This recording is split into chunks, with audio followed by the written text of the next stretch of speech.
আজকে একটা বিষয় নিয়ে আপনাদের সাথে আলোচনা করব, সেটা হচ্ছে মোটোব্লগ করতে আসলে কি প্রয়োজন। যেমন আমি আমাকেই দিয়ে আপনাদেরকে উদাহরণ দিই। আমি ছোট একটি বাইক নিয়ে আগে শুরু করছিলাম মোটোব্লগ, তারপর ফোন নিলাম, কারণ ফার্স্ট অফ অল তো লাগবে একটা ফোন আর বাইক। এখন কথা হচ্ছে, মোটোব্লগ করার জন্য কি দামি বাইক আর দামি ফোন খুব প্রয়োজন? না ভাই, দামি ফোন আর দামি বাইক না হলেও চলবে। প্রথমত শুরু করার জন্য ছোটোখাটো একটা বাইক, একটা ভালো বাজেটের না হলেও মোটামুটি চলার মতো একটা ফোন হলে যথেষ্ট। মোটোব্লগ শুরু করতেই না করতেই যদি আপনি অনেক টাকা ইনভেস্ট করে ফেলান বা ভালো দামি বাইক, দামি গোপ্রো, দামি ফোন নিয়ে ভিডিও বানাতে শুরু করেন, তাহলে কিন্তু এটা পুরোটাই আপনার ক্ষতি বলা চলে। আপনি শুরুতেই যেভাবে বললাম ওইভাবে যদি আপনারা শুরু করেন, তাহলে ধীরে ধীরে অনেক কিছু হইতে পারে। আমি বর্তমানে যেই ক্যামেরা দিয়ে ভিডিও করতেছি, এটা আমার গোপ্রো 7। এখন কথা হচ্ছে, আমি গোপ্রো 7 কেন নিলাম? গোপ্রো 8, গোপ্রো 9, গোপ্রো 10, 11, 12 পর্যন্ত গোপ্রো আছে। আমার কথা হচ্ছে, আমি গোপ্রো 7 কেন নিলাম? কারণ আমার সামর্থ্য যেটা, আমি সেটা নিব। সামর্থ্য অনুযায়ী তো আমাকে কাজ করতে লাগবে। তো আমি মোটামুটি চেষ্টা করছি, তার জন্য নিতে পারছি যে গোপ্রো 7। অতটাও কোয়ালিটি ভালো না হলেও মোটামুটি চলার মতো কোয়ালিটি পাচ্ছি। তো আপনারা একটু কমেন্টে করে জানাবেন যে আসলে এই কোয়ালিটিগুলা ভালো হচ্ছে নাকি খারাপ। আমি চিন্তা করছি যে এই গোপ্রো 7 হোয়াইট ক্যামেরাটি যেটা আমি ইউজ করতেছি, সেটা আমি সেল করে দিব। আর 2 মাস বা 3 মাস একটু লেট হবে, একটা অন্য ক্যামেরা নিব। দেখা যাক, গোপ্রো 10 বা 11 নেওয়ার চিন্তা ভাবনা আছে।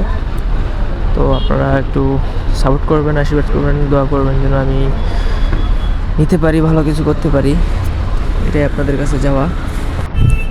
আর হ্যাঁ, আমাকে বেশি বেশি সাপোর্ট করবেন। আর এখনও যারা আমার চ্যানেলে নতুন, প্লিজ সাবস্ক্রাইব করে পাশে থাকবেন। আর ভিডিওগুলি ভালো লাগলে অবশ্যই লাইক করবেন, কমেন্ট করবেন, শেয়ার করবেন। আর আমার ফেসবুক পেজ হচ্ছে রাইডার রনিক, তো সেখানেও একটু সাপোর্ট করবেন, ফলো দিয়ে পাশে থাকবেন, তাহলে আমি বেশি খুশি হব। মোটোব্লগ হোক আর কন্টেন্ট ক্রিয়েটররা হোক, তারা কিন্তু অনেক ধৈর্য ধরে কাজ করে। আমাদেরকেও অনেক ধৈর্য নিয়ে কাজ করতে হবে, তাহলেই সফলতা পাওয়া যাবে। আর আমার মাঝে মাঝে অধৈর্য হয়ে যায়, কারণ সাপোর্ট যখন পাচ্ছি না, তখন নিজেকেও খারাপ লাগে। তার জন্য বলতেছি, সবাইকে একটু সাপোর্ট করবেন, তাহলে সবাই একটু উন্নতির দিকে এগিয়ে যেতে পারবো। একাই তো আর কোনো কাজ সম্পন্ন করা যায় না। কথায় বলে না, একের লাঠি 10-এর বোঝা, সেরকম হচ্ছে বিষয়।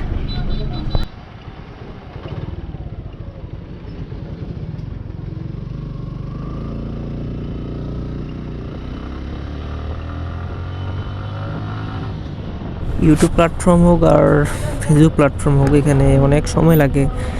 আমি আগে জানতাম না, বাট এখন যখন আমি ইউটিউব বা ফেসবুক নিয়ে কাজ করতেছি, তখন বুঝতে পারতেছি আসলেই অনেক সময়ের ব্যাপার, অনেক আর্থিক ওই ব্যাপারটাও আছে, টাকা পয়সা ছাড়াও হবে না।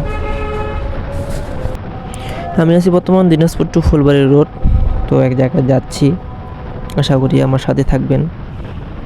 আবারও বলছি, আমার চ্যানেলে নতুন হয়ে থাকলে প্লিজ সাবস্ক্রাইব করে থাকবেন, আর ফেসবুক থেকে দেখে থাকলে প্লিজ ফলো করে রাখবেন যেন।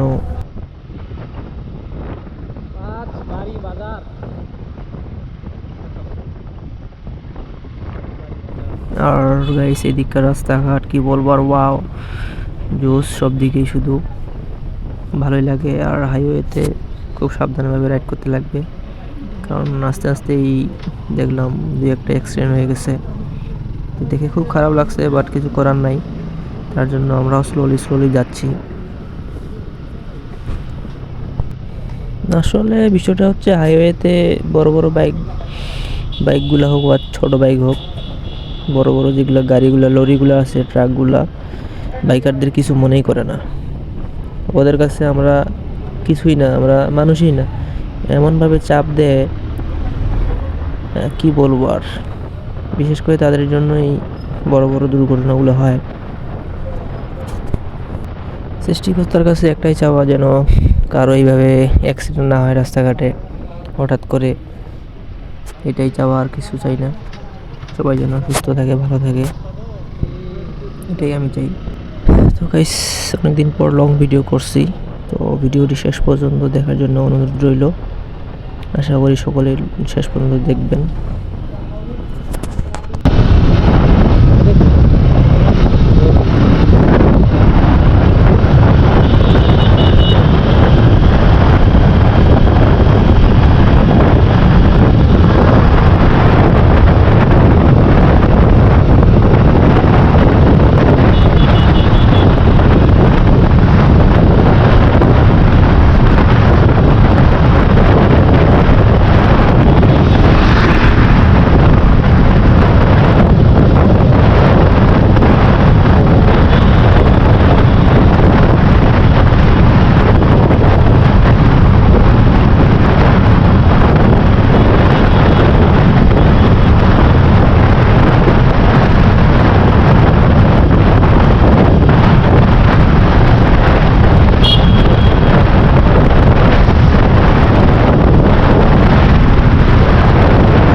ব্রিজটা কই?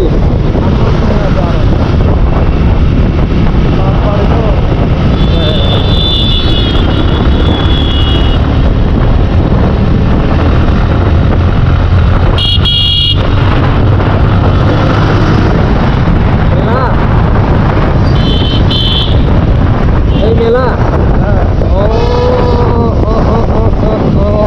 এই মেলাটাই তো মনে হয় দেখছি।